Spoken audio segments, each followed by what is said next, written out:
Magandang araw po sa inyo lahat. Welcome po sa panibagong video natin dito sa Makapili TV. Ngayon, ang pag-uusapan po natin ay yung bakit daw gusto ni Banat Bay na mag-sorry muna sa kanya si Maharlika. So bago natin simulan yung topic na ito, kung hindi ka pa nakasubscribe sa channel na Makapili TV, baka pwede naman pakipindot yung subscribe button. At the same time, palike na rin po ng video. Wala naman pong bayad dyan. Kaya pindot na. So ito, pag-usapan po natin kung bakit ba gusto ni Banat Bay na mag-sorry muna sa kanya si Maharlika. So ito, panoorin po natin. Marami kasi nagsasabi, bakit ko ba daw hinihingi pa yung sorry mula kay Maharlika? I mean, 'di ba? Lagi mo sinasabi, sa ending mo may Bible ka pa. Yan yung comment ng iba diyan eh. Na gusto ko lang linawin. Alam mo, eto lang linawin ko lang sa mga kababayan natin. Pinaghihingi ko siya ng sorry not because hindi ko siya napatawad. Dinawin ko lang ito. Wala akong pakialam sa sorry niya. Honestly, wala akong pakialam sa sorry niya. I do not need her sorry for my approval. I do not need her sorry para magpatuloy ang aking career sa vlogging. I do not need that. Bakit to? Kahit wala naman siya eh. Tuloy-tuloy pa rin to. Masaya pa rin, parami pa rin kayo ng parami. Hindi naman po bumabagsak, pangat pa rin ang pangat. Bakit ko kailangan ng sorry niya? It is because gusto kong malaman ninyo kung anong klase itong vlogger na ito. Anong ibig ko lang sabihin?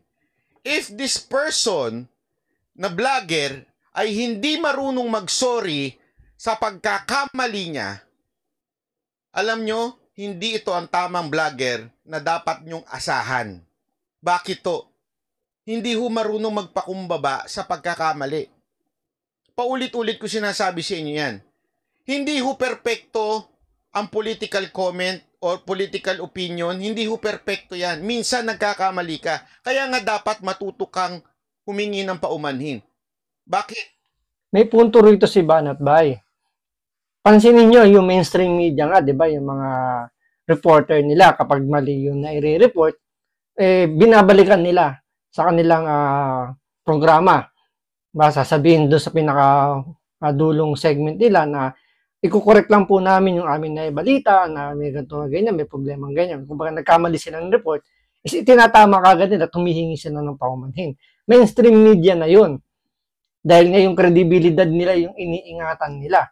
Pero kung sabi nga ni Banat Bay, kung itong mga vlogger na to, nagkamalit, hindi marunong humingi ng paumanhin, hindi marunong mag-sorry, hindi nga ito pwedeng, kumbaga parang, hindi magandang ehemplo para maging influencer.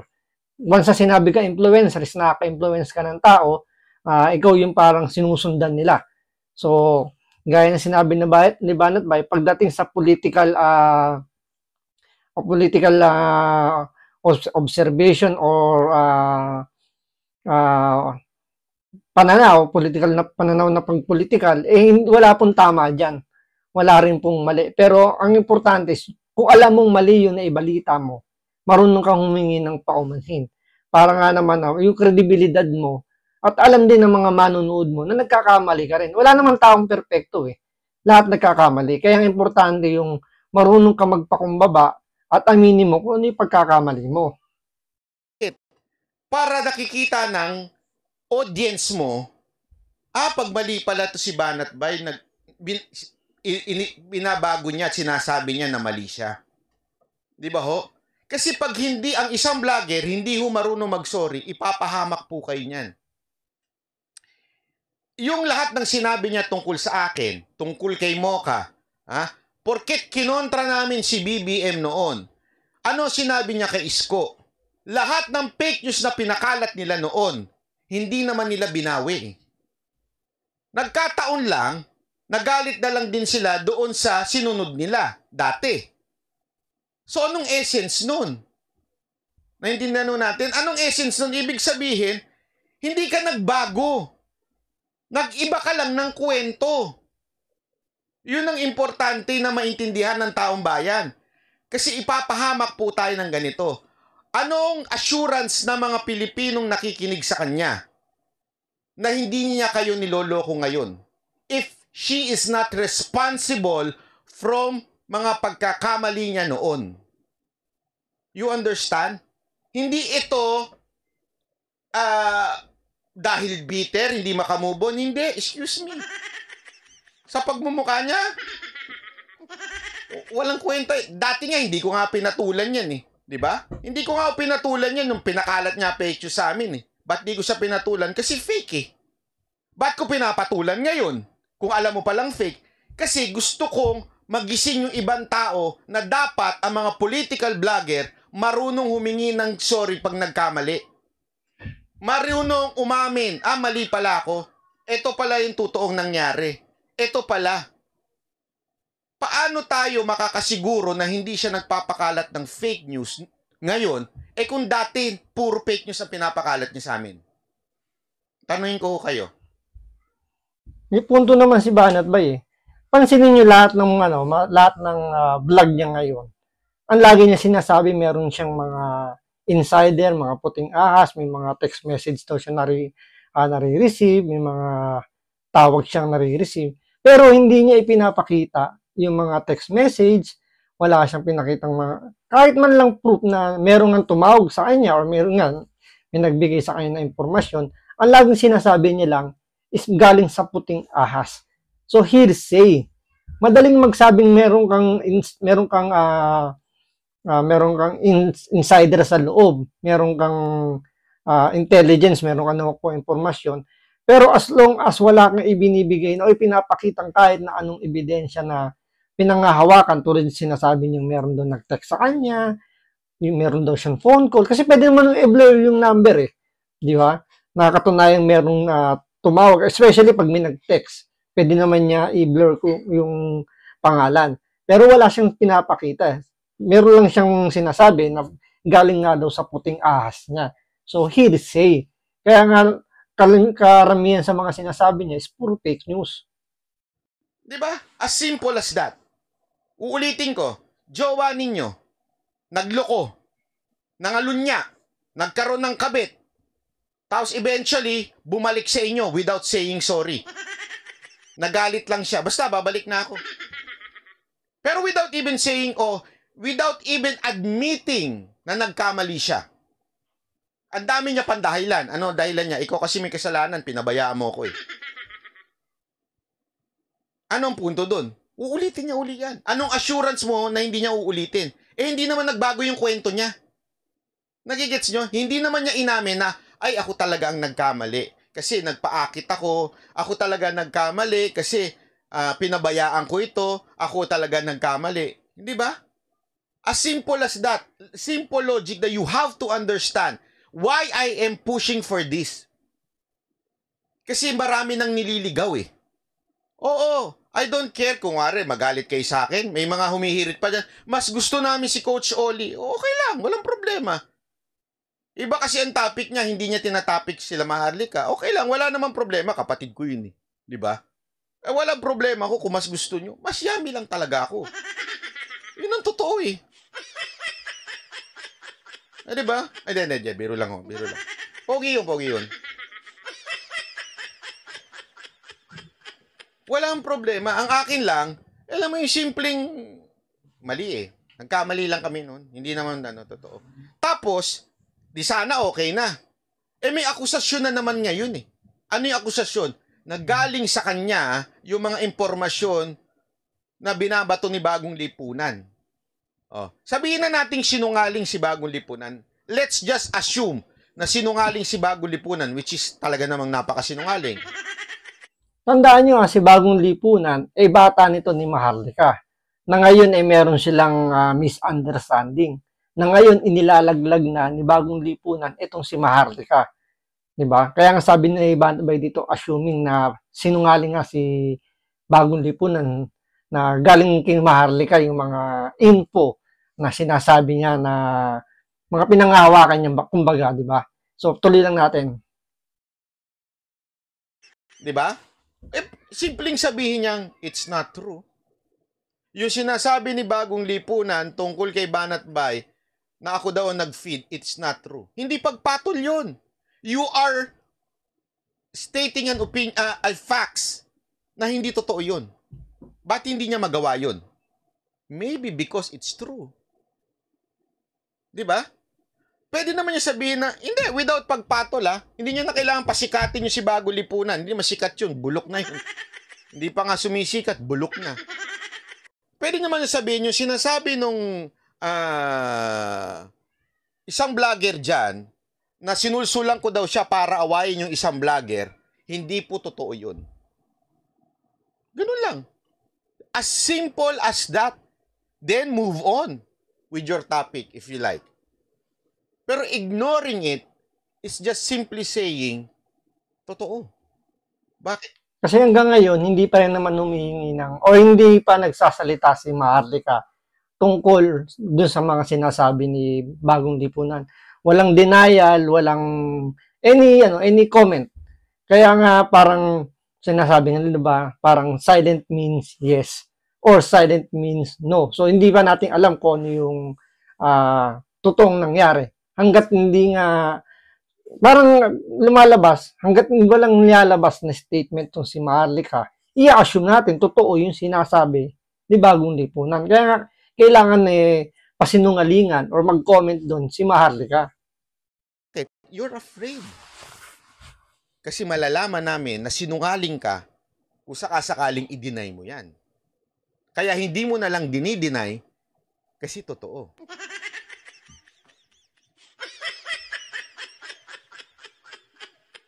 Yun lang, kasimple. Di ba ho? Simple lang naman yun may mga nagko-comment pa dito. Sabi nila, bakit ko daw inaaway? Hindi ko pa nga away tawag dyan. Kinukorek ko po yung maling style ng isang vlogger. Mali po yan di ba, nakita nyo naman, lalaki-laki sa baba. Pag tama, palakpakan. Pag mali, banatan. Hindi lang politiko yan. Hindi lang po yung mga artista yan. Pati yung mga vlogger na nagmali-mali, pinupuna natin para hindi kayo maligaw. Ngayon, may susunod ba sa akin? Okay lang kung wala. At least, in my conscience, nasabi ko sa inyo, sablay to. At least, nasabi ko sa inyo, sablay ho ito. Kung nagsinungaling siya sa amin, anong assurance hindi na siya nagsisinungaling ngayon? Sige nga ho. Totoo naman, di ba?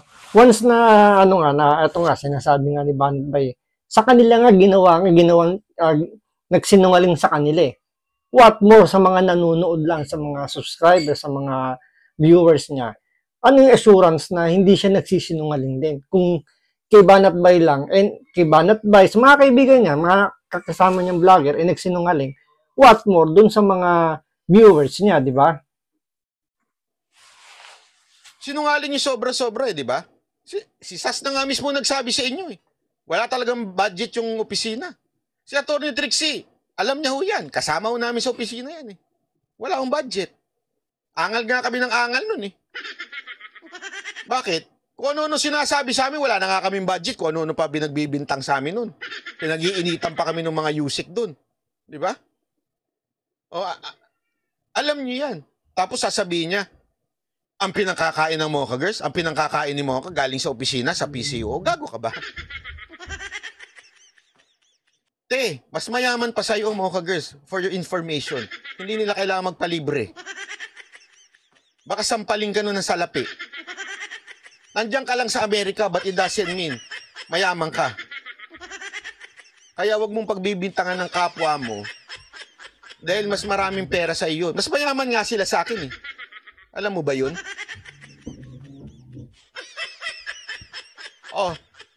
Asar na asar nga sila nung binidyo ko sila Sir, ba't mo naman binidyo yung iPhone 15 Pro Max namin? Bumili kami sa Japan. Baka sabihin, galing sa'yo to. Kami nagbayad nito. Hindi, si Chloe tsaka si Jay, di ba nagsabi? Sila talaga nagbayad nun. Niloloko ko lang na kunwari, bigay ko. Ako nga, hindi makabili. Sila ho nagbayad nun. Bakit? At saka at the same time, ayon kasi nilang malaman ng mga kamag-anak nila. Kasi mga kamag-anak nila, parang may utang na loob sa kanila eh. Pag nakita sila, uy, yaman-yaman mo na, ano, Bibijid, Chloe, ang yaman mo na, pautang naman, wala kang malasakit sa aming mga kamag-anak mo. Kami yung magulang mo. Sorry, erase yung magulang. Erase. Nanonood pala mga magulang nila dito. Hindi. Alam, nadulas dito si Banat Bay. Hindi kasali yun, hindi kasali. Nagkamali lang ako ng bidcast. Hindi po sila kasali, linawin ko. Mga kamag-anak lang. Hindi kasi gano'n naman talaga mga kamag-anak di ba? Kayo mga OFW, mga kamag-anak nyo, nag-shopping lang kayo, akala punong-puno kayo ng pera. Uuwi kayo mangungutang. Tama, mali? Tapos, masama pang loob, pag hindi kayo nagpautang, sasabihin, ang damot mo naman. Diyan, dami-dami yung pera na mamasyal ka. Hindi nila alam, hirap na hirap kayo magtrabaho dyan. Di ba?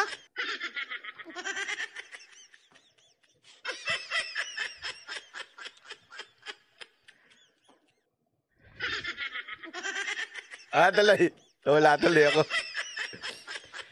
Hindi, anyway, yun lang po yung topic ko kay kasi may isa pang humirit dito sa Biblia daw, kesyo, di ba dapat you should love? Oo naman. Tama naman yun Kaya nga, ang intro ko dito kay Marlica, mahal ko to si Marlica Kaya ako nga siya kinukurik Kaya ako nga siya kinukumpronta Kasi mahal ko yung tao Kung magbabago siya, susuportahan ko pa siya.